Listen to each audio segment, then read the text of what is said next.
You learn lessons in self development from a lot of sources books, webinars, podcasts like this one. But have you ever looked in your garden for ways to grow? According to our guest today, caring for your plants may be one of the best ways you can learn to better care for yourself. Coming up today on The Fit Mess. I stand by the idea that by bettering mind, body, and spirit, you welcome opportunity, you welcome experience that is beyond you and greater than yourself. So work on yourself first so that when the opportunity presents itself, you are agile and able to bend and adapt as necessary. That's TikTok's most popular gardener, Marcus Bridgewater, aka Garden Marcus. Today, he'll share knowledge from the plant world that teaches us about ourselves and opens our eyes to what we can achieve. But first, I'm Jeremy. And I'm Zach. We've spent years pushing ourselves to learn more about our own physical, emotional, and mental health and picked up a few coaching certificates along the way. But really, we're two guys who got sick of our own shit and started making changes to be healthier, happier, and live more meaningful lives. And each week, we talk to world-class experts with advice to help you do the same. All right, I'm going to start with a confession. I do not necessarily enjoy gardening, mostly because I have a lot of things to keep alive already. I've got kids, I've got dogs, I've got a cat, I got a lot going on. And so spending time in the garden is not necessarily where I long to be. It's not what I want to be doing.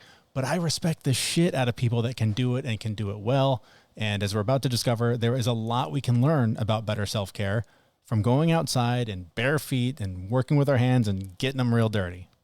Yeah, like you, I am not good at it. As a matter of fact, I have 3 plants in my house right now. They're like my beta project. If I can keep them alive, maybe I'll expand.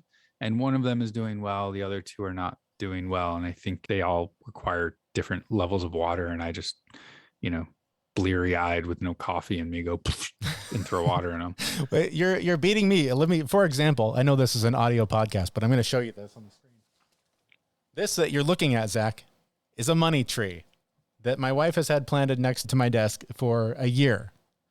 I've never watered it. I've never shown it the sun. I didn't even know it was there for like 6 months. So, yeah, okay. I'm hearing Cheryl say downstairs, she waters it. So I am the world's worst gardener because the money tree that's supposed to help this little production be successful, I didn't even see it for 6 months. That's how bad of a gardener I am. Well, that explains our bank account. That does explain our bank account. What's really weird is and we talk about it in the interview, I really dread going outside and working on my yard. I really do. Mm-hmm. And I don't know why. I get this anxiety about it. I get this feeling. I think it's my OCD. I think it's my type A because even when you make a garden look good, it's still not right. 90-degree edges. Yeah. And perfect looking. And my brain can't deal with that. But once I get out there and I'm in the dirt for a couple of minutes, it just all goes away. I'm kind of the same way, only differently because going into it, my thought process is, and by the way, I have a very small lawn, very, very small. And my thought process is, I really got to mow the lawn. I better carve out 4 or 5 hours to spend out in the yard mowing the lawn. It takes 12 minutes, right? It is not a big deal. But in my head, it is just this Herculean task that is just way more than I have time for. There's all these other things that are way more important, but it's the keeping up with the Joneses. My neighbors have perfect lawns. And so, and ours, we share basically a property line. So when he mows his lawn, it is out of a magazine.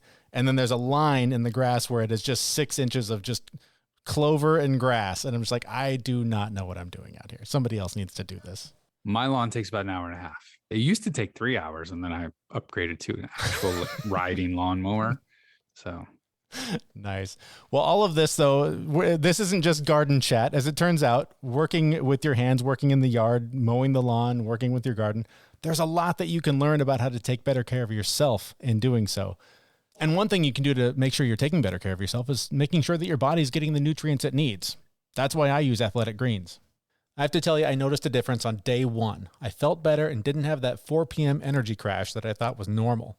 Now I've been on it for several weeks and I love it. It's packed with 75 high-quality vitamins, minerals, whole foods sourced superfoods, and probiotics, and it works with any diet plan, and it tastes great. For less than $3 a day, you're investing in your health for a lot less than your cabinet full of vitamins or your daily coffee habit. So reclaim your health and arm your immune system now with convenient daily nutrition. To make it easy, Athletic Greens is going to give you a free 1-year supply of immune-supporting vitamin D and 5 free travel packs with your first purchase. Those are so handy. All you have to do is visit athleticgreens.com/fitmess. Again, that is athleticgreens.com/fitmess to take ownership over your health and pick up the ultimate daily nutritional insurance. You'll also find that link on our website, thefitmess.com.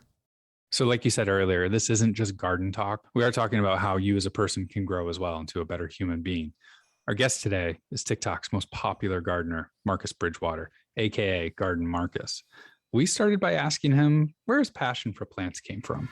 My passion for gardening came from a place of trying to keep plants alive.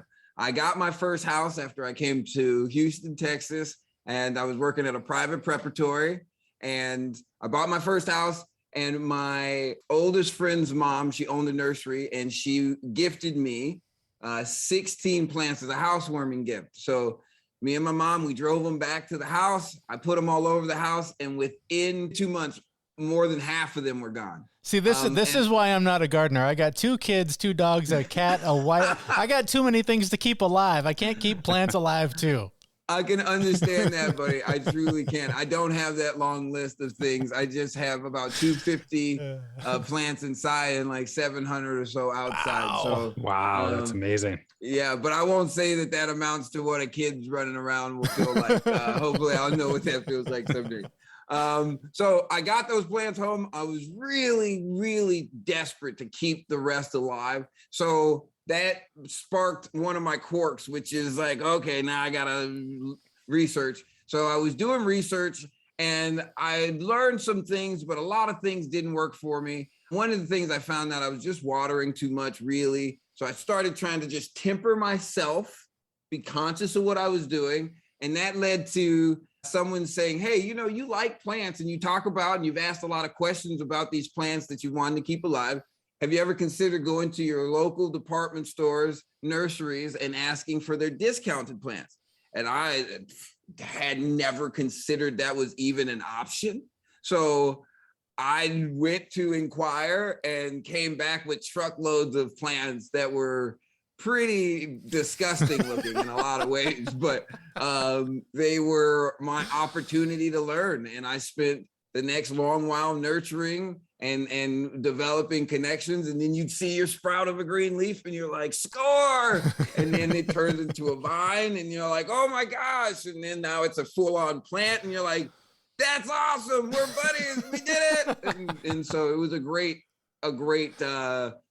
experience of companionship and growth and the like. So I hope that answers the question. Definitely, but I can't guarantee that I stayed like within a track. No worries.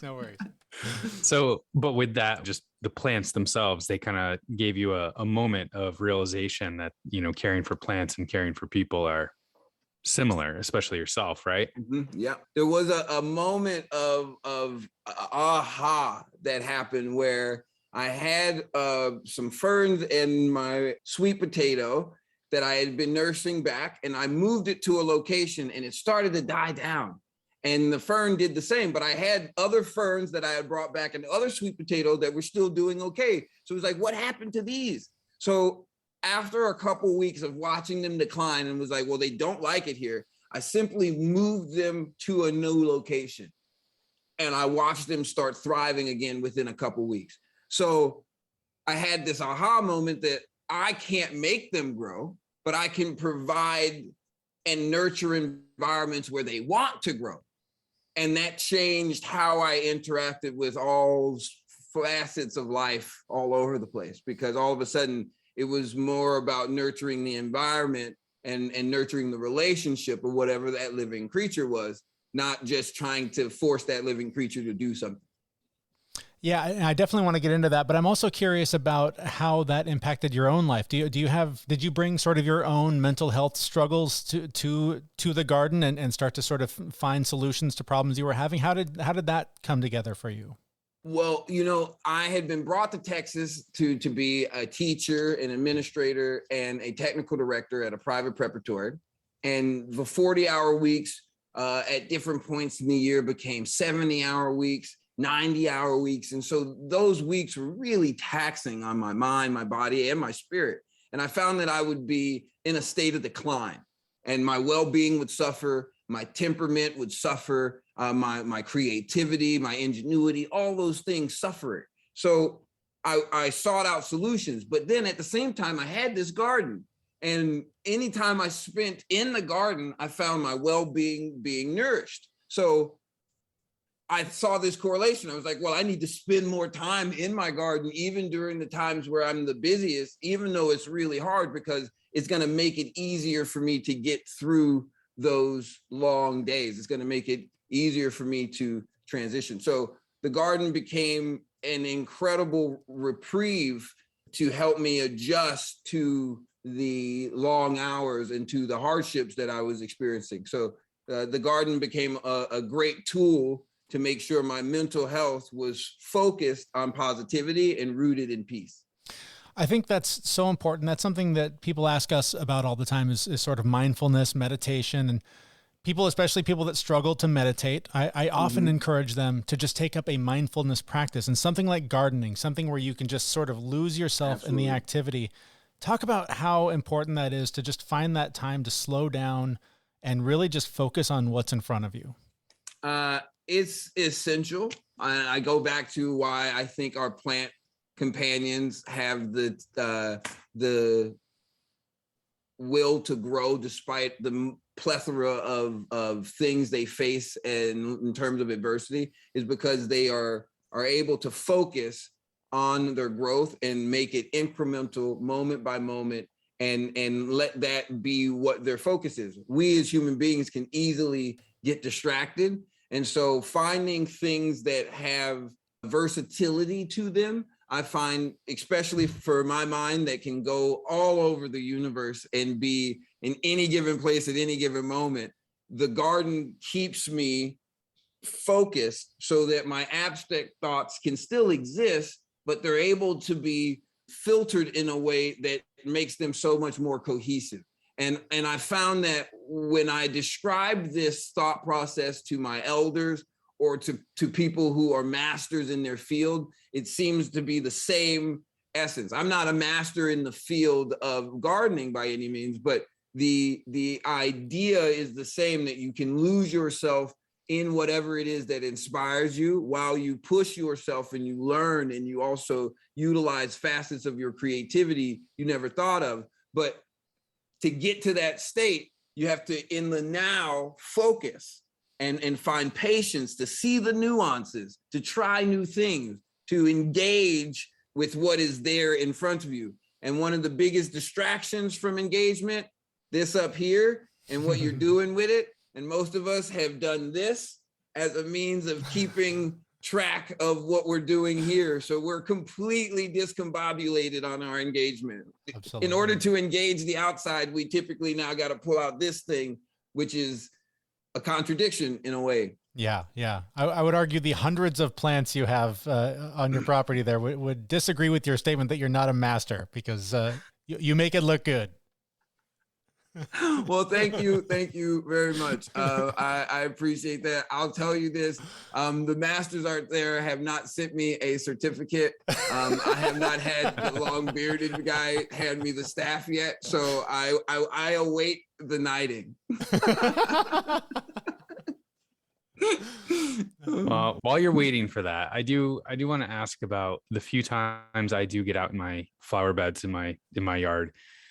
I have this dread of working in the garden, just because I typically do kill everything I touch. But when I do go out there, like, I have this anxiety, I have this worry, I have this, this feeling, and then I'm there and I'm doing it, and my hands are in the dirt. And, I've read so many articles on like grounding and just like being in contact with the earth. Right. So good. And, 20, 30 minutes later, like, I feel better, and I don't, touch the ground all that much. So I would love to hear your perspective on just touching the ground, like with your bare hands and your bare feet. Oh man. Okay. So, I'm so glad you guys are the first people to bring that up to me in this context, so that I can like share this thought process I've had recently, because it's pretty incredible. we share so many properties with the ground. We share so many properties, like chemical properties and parts of our chemistry that is so aligned with plants and with the earth. It makes sense that when you connect with these things, you're fueling yourself in a way that you haven't in some time. And when you consider that all of our shoes used to be made of skin and leather and things that like conducted electricity, and now they're all made of plastic and rubber, you think about the disconnect we have with the planet that our ancestors had. It makes sense that there's been a teetering, so to say, of peace. And just like any good medicine, when you get it at first, it kind of tastes funny, especially if you haven't had it in a while. Even when you have just a little bit of it, you start to feel something. But you think about how many people are disconnected with themselves. They might have a ton of aches and pain, and they take an ibuprofen and feel nothing.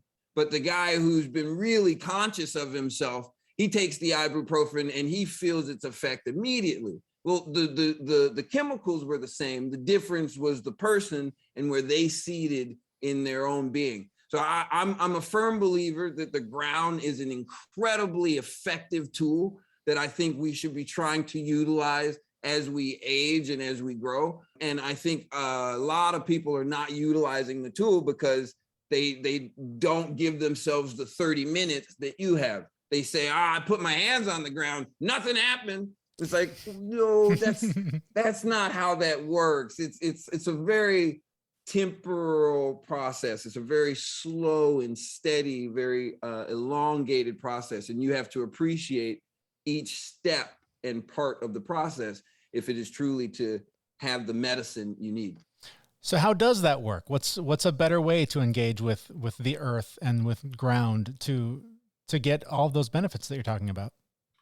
So you take off your shoes, find some grass or some ground, preferably some old ground that is not grass we put there. So you might have to leave your neighborhood, unfortunately, and go to a park. But you go and you find some ground, you put your feet on it. And if you've been working in your yard and you've been cultivating your soil and you've already done it, I'm not saying to avoid your grass. I'm just saying, like, if you're looking for it, find some quality ground. Maybe your grass is already there. So you go outside, you put your feet on the grass, you put your feet on the ground, close your eyes, take a deep breath, deep as you can. And then slowly, very, very slowly, let it out and open your eyes. Now, if you take this deep breath and you have not been breathing for quite some time, chances are you might get a little lightheaded. So you might want to have some cushions around, or at least a buddy to stabilize yourself. But once you've let out that breath, look around you and just stop for a moment and think about what you see. And as you make the circle, right? Because it's one thing to stop right here and take this picture, but take a full panoramic view, very slowly taking in all of the things you see, and then put your hands on the ground and do it again. And man, you are going to find that the energy inside you, the synergy inside you, the nuances in the things in the distance and the things up close that start to stand out to you are going to be pretty amazing, especially if you've done it long enough to get yourself to ignore your cell phone, to forget about the idea of the deadline or how much money you owe for whatever it is. If you can do that for a moment, the clarity that comes makes all of those other things easier to deal with. I'm going to give you one of my tricks that I do on a pretty regular basis. I always have to bring my daughter to like lacrosse or something like that's outside on a big field. And I always wear flip-flops. And those are so easy to kick off, and just, you kick them off and stand there and watch the game. Yeah. I've always kind of felt like that is like the moment where I'm growing, like just awesome. Like a plant would, right? Awesome. Yeah. that make sense? Absolutely. Absolutely. I think it speaks to why so often we want to dig when we're kids, and we want to literally bury ourselves in the ground and enjoy what the earth is trying to provide us with. But I think more often than not, we laugh at what our kids are doing instead of stopping to think about why. So, or why we did it as kids as well, you know? So I'm really glad to hear that. I keep my flops on all the time for the same reason. It's like, I'm always just one kick away from the ground. Exactly. I love that. I love that. When it comes to gardening, it's something that you can very easily, and you talk about this, you can very easily see the results of the action that you put into the thing. How can someone who's in their garden, how can they take that same lesson of, too much water, not enough, fertilizer? Again, not a gardener, don't know the lingo, but what can I learn from my garden about the actions that I put into the things that I care about and the end result of those things? That every choice you make matters. That the more you're conscious of your choices, the more you're likely to see experiences and outcomes you desire. So when it comes to gardening, you want to think about your companion, your plant as a companion. And if you have multiple plants, there's multiple companions. It's a family. It is a unit, an ecosystem. And you want to think about how can you interact with those in a way that's genuine, but also in a way that's nurturing and is what the plant needs. So that often means you have to check yourself and check your choices, check your desire and your intention, and make sure it matches with your action. Every plant has the potential for growth, just like every person has potential for growth.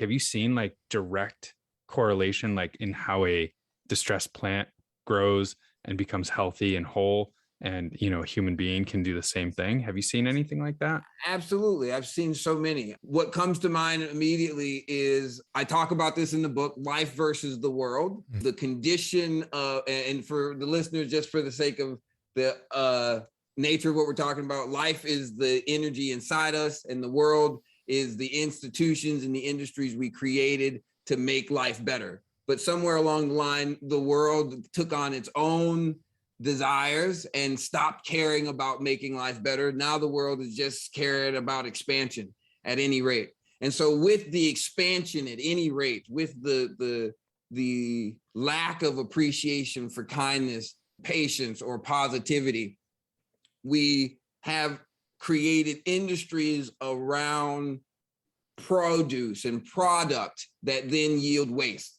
So if it's not going to sell, it doesn't need to be taken care of. It doesn't need to be considered worth the time. And I think that that's happened to far too many people as well. So I see so many of the discounted plants, just like our homeless people. We have decided they don't belong with the rest of everything because they didn't sell. And it could be that like they had a root that had an infection, or it could be that they had a leaf that was deformed and defective. So they weren't the ones that were the attractive ones. Doesn't mean that they are useless. Doesn't mean they don't have something to offer. Doesn't mean they aren't capable of still growing into something incredibly beautiful. But more often than not, that would require time, that would require patience, that would require resources that we have now decided as a society in the world, they're not worth giving. And that's sometimes hard to digest as you become a lover of life and you see how many spaces we have traded life for the world. Speaking of sort of societies and communities, we talk all the time about how surrounding yourself with the right people, the right support systems is so important to help yourself grow and thrive. Very much the same in the garden. Am I right? Absolutely. Absolutely. We are just like plants. We are affected by what we grow around and who's growing next to us and where we're planted. So we want to be conscious of who's there. Sometimes a plant is giving off gases that kills all the plants around it. And that might not be that plant's fault. It might just be the way that plant's ancestry has developed defenses. So what do? Well, you have to think about the environment that plant's going to thrive. And guess what? There are billions of plants. There are going to be plants that thrive with that plant, guaranteed. You just have to nurture relationships so that you're actually listening and watching so that you can bring things together that are going to thrive. So I am fascinated by all this, and I love talking to you and your presence online. Like you've gotten quite popular online, haven't you? And I just think it's really fascinating. So I'm not surprised at all that you've gotten quite popular. Oh, shucks, thanks, buddy. But are you surprised by it? Like, what's your reaction? Oh yeah, all the time.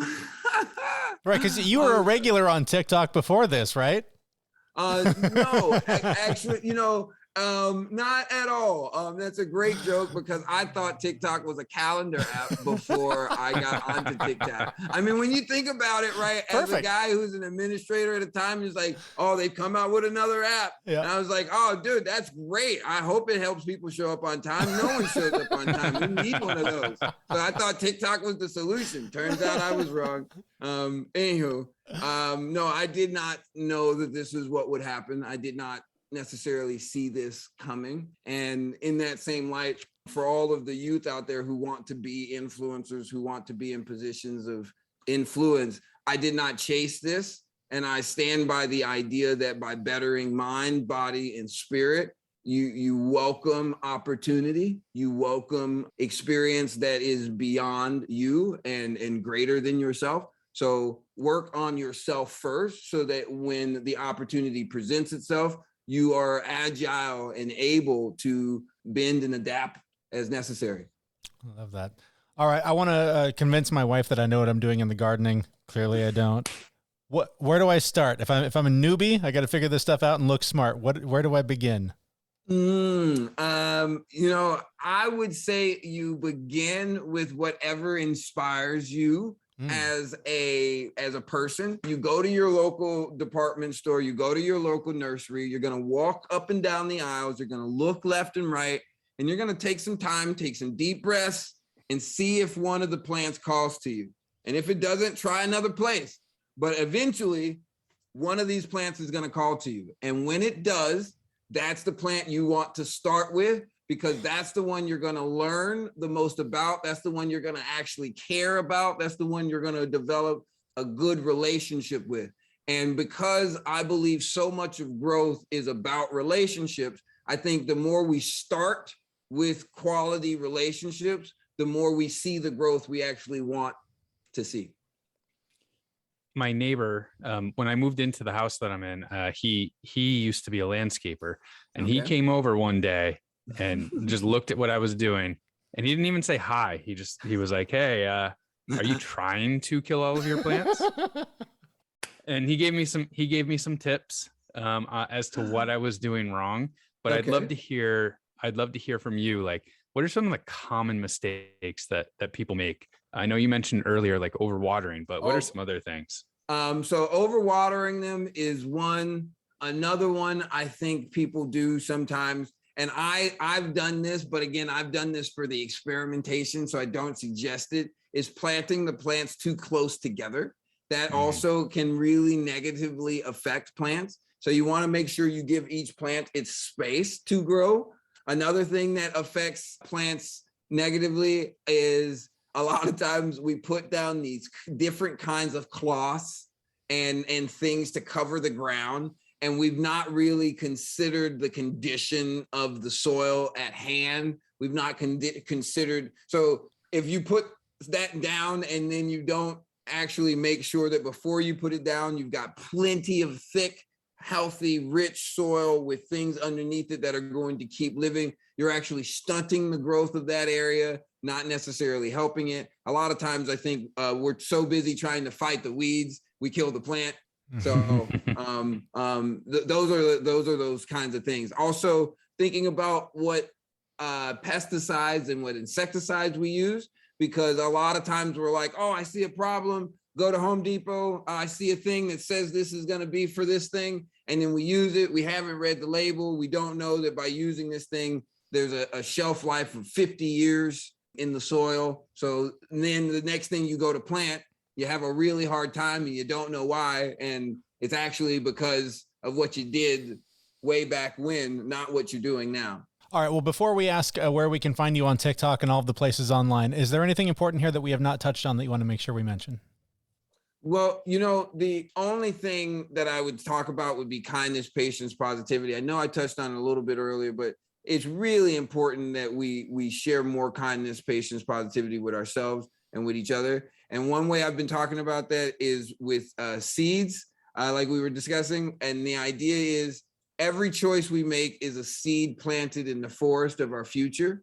So let's be more conscious of the choices we make today so we live in a future with a canopy that we can all enjoy. That is beautiful. Where can we find out more about you and your amazing TikTok feed? You check out TikTok at Garden Marcus. You can check out Instagram, Garden_Marcus.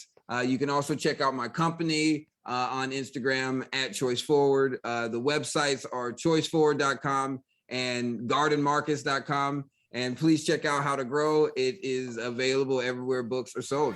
Our thanks to Garden Marcus, author of How to Grow, Nurture Your Garden, Nurture Yourself. You can find links to him and his work in the show notes for this episode at thefitmess.com.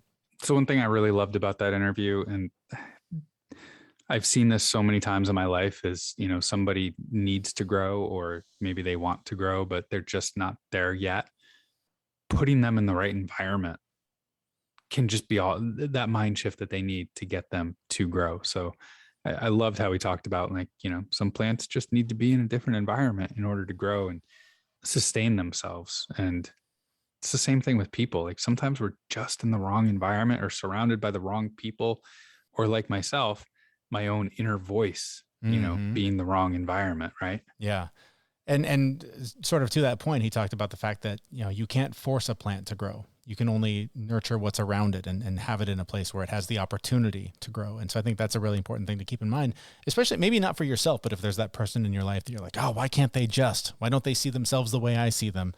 You're not going to change them. But if there are things you can do to support them and sort of gently nudge them, they can sort of start to find a way to grow and be healthy. So the other thing I really loved, and I've experienced it myself, is, just grounding with the earth, like getting your feet and your hands like on the grass and the dirt. Like I need to read more about it. Like I'm very interested in this. Like I want to understand what the science is there. And I know that there's published science on it, but if you just think about that, like just putting your feet on the ground can have an impact on who you are and how you feel and how your body functions. That's just fucking mind blowing to me. It's that. And like we talked about last week, the connection with the earth in any way. For me, it's getting in cold water, right? Like that connection to the earth. There's just something sort of magical that happens. Like you said, I'm sure there's all kinds of science that will explain it way better than my mystical thinking of, it's just, there's some weird energetic shift that happens. But there's something magical about just reconnecting with the earth. And most of it, I think, is turning off your damn phone and not looking at the screen for a few minutes. What'd you say? I was on Instagram. Exactly. And to sort of sum it all up, I think, one of the main things that he said that is so important wherever you're at on this journey, especially if you're starting out on something, is beginning with what inspires you. Don't worry about what's on Instagram and whatever competing messages that you're battling with and trying to figure out the best way forward. Whatever inspires you is where you're going to grow the most, because you're going to just develop energy from that experience, and it's going to just keep feeding into itself. So start with what inspires you. Don't worry about what you think you're supposed to do or what someone else told you you're supposed to do. Start with that inner voice and what it's telling you to focus on. I don't know, man. My inner voice is telling me to eat ice cream because it's super hot out right now. It's very inspiring. It's a very inspiring message, Zach. Get a pint of Rocky Road. No. No, it's Chubby Hubby all the way. Ben and Jerry's Chubby Hubby. It is my favorite. I'm noticing a trend as our shows end lately. You keep defaulting to ice cream. There's something about this that's making you want to shovel ice cream in your face. What's going on there? It's mostly probably because I haven't eaten ice cream in like 4 months. Oh, that could be. All right. Well, It sounds like Zach could use some support in our Facebook group. You can join that as well. You can find the link to do that on our website at thefitmess.com. All kinds of cool people in there with all sorts of support and accountability to help you reach your goals. Hope to have you join us over there. Again, the link is on our website, thefitmess.com, where we will be back next week with a brand new episode. See you, everyone. We know this podcast is amazing and doesn't seem to lack anything, but we need a legal disclaimer. Prior to implementing anything discussed in this podcast, it is your responsibility to conduct your own research and consult your physician.